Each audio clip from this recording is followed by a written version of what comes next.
मेरी तरफ से आप सबको जय मसीह की। मेरा नाम सैमा है और मेरे हस्बैंड का नाम फैसल है और मेरा ताल्लुक़ पाकिस्तान से है। मैं लाहौर की रहने वाली हूँ और मैं आप लोगों के साथ गवाही शेयर करना चाहती हूँ। और मेरी गवाही कुछ इस तरह से है कि काफ़ी अरसे से मुझे इब्लीस ने जकड़ा हुआ था। मैं बहुत पास्टरों के पास गई, प्रार्थना करवाती रही, लेकिन मुझे कहीं से भी शिफा नहीं मिली। और जो ये मसला तकरीबन 15-20 साल से था और मुझे पता नहीं था। ये मसला मुझे शादी के बाद पता चला कि मेरे साथ ये मसले होते हैं। और ये मसला इस तरह से था कि मैं सारी रात सो नहीं पाती थी, मैं बहुत बेचैन रहती थी।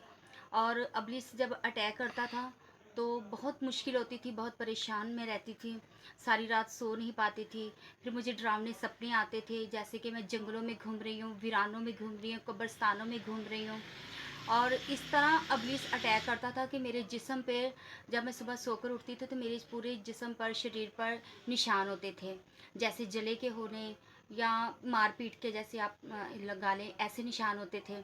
फिर मेरी सिस्टर ने मुझे, जो कराची में रहती है, उन्होंने मुझे पापा सोनू सिद्धू जी के बारे में बताया और मैं उनके पास, अपनी सिस्टर के पास लाहौर से कराची आई। जो सफ़र 18 घंटे का था, वो सफ़र मैंने 25-26 घंटे में अदा किया। वहाँ से लाहौर से कराची आने में मुझे 26 घंटे लग गए। इतनी मुश्किलात के बाद भी मैं यहाँ पर पहुँची और मैं शुक्रगुज़ार हूँ पापा सोनू सिद्धू जी का, कि जिन्हों की प्रार्थना के वसीला से मुझे शिफा मिली और मैं हर तरह के बंधन से अब आज़ाद हूँ। मुझे कोई मसला नहीं, मैं बिल्कुल ठीक हो चुकी हूँ। जो सपने आते थे, जो मेरे साथ इब्लीस जब अटैक करता था, वो मसले होते थे, अब ऐसा कुछ नहीं है।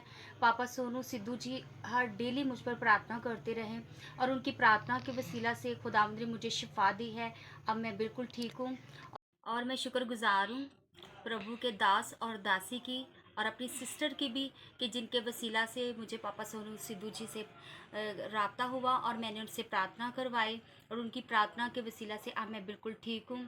खुदावंद ने मेरी ज़िंदगी में अपने जलाल को ज़ाहिर किया, अपनी कुदरत को ज़ाहिर किया। अब मैं बिल्कुल ठीक हूँ। मैं शुक्रगुज़ार हूँ खुदावंद की भी और प्रभु के दास और दासी की भी। जय मसीह।